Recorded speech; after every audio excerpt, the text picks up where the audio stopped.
Innovative features plus quality results equal Scopus AI. Throughout this tutorial, we will explore the new generative AI features in Scopus and its benefits for researching. So what is Scopus AI? According to Elsevier, Scopus AI is an intuitive and intelligent search tool informed by generative AI that delivers insights with unprecedented speed and clarity. Built in close collaboration with the academic community, it provides a window into humanity's accumulated knowledge by surfacing insights from the metadata, abstract, and author profiles in Scopus, Elsevier's source-neutral and curated abstracts and citation database. So let's get into it. The first thing we're going to do is go to Rutgers University Library's website where we can log in directly through Scopus. Next, we're going to click on the Scopus AI tab located on the right-hand side. From here, we're going to paste in our first prompt, which is the following. What impact does social media have on the mental health of teenagers and adults? And press enter. One of the benefits that I like about Scopus AI is that it provides us the summary, it provides us the keyword search in terms of the Boolean operators that it uses, the overviews, negative impacts, positive impact, and you can see it provides us in bullet points, and it connects directly to the articles based on these summaries that it has.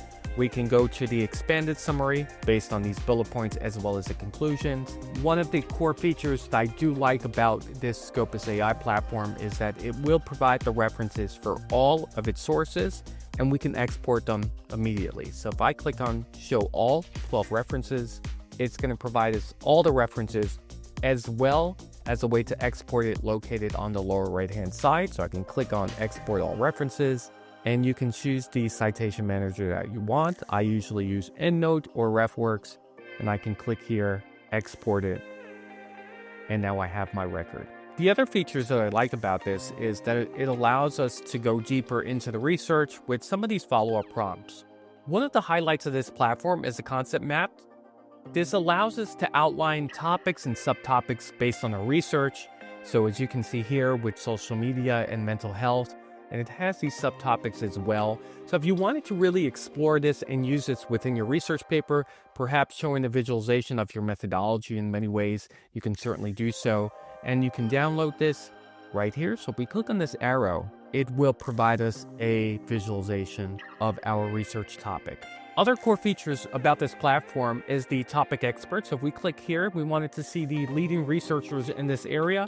We can click here to see some of the authors, and we can click on their profile to find more of their research and topics in relations to what they're doing. Other tabs that you may want to explore is the emerging themes tag.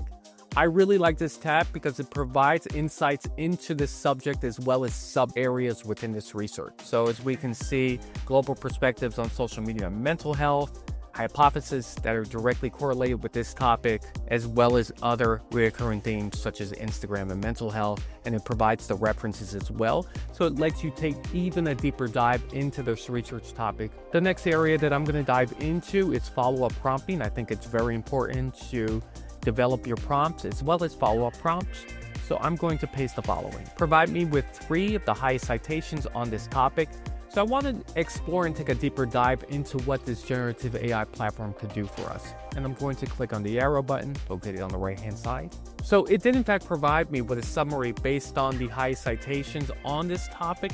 However, what it did was it provided me with systematic reviews as well as bibliometric analysis, which I was not exactly looking for.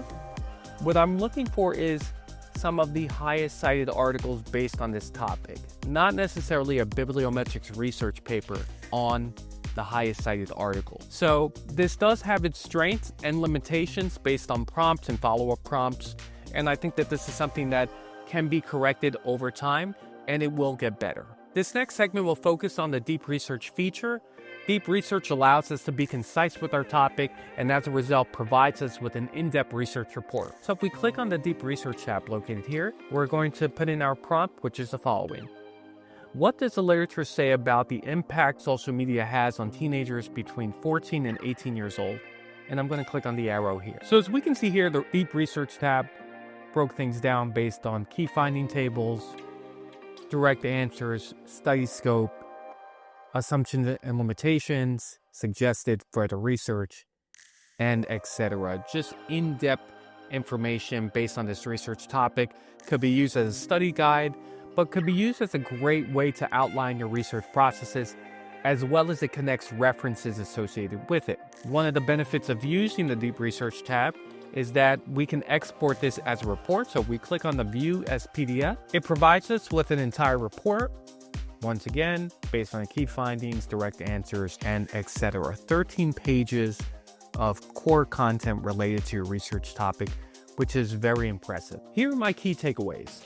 Scopus AI is a powerful tool that allows us to access high-quality information in many ways that weren't possible. One of the core benefits of using Scopus AI is its seamless integration with reference management systems such as EndNote and BreathWorks. The concept map is an excellent tool for generating the visualizations needed for your research, so whether it's exploring other topics or showing a visualization of your methodology, this is a game changer for all. And last but not least, is this the lost art of searching?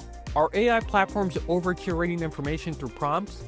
Is this hindering people's abilities to develop research skills such as the information retrieval process using Boolean operators?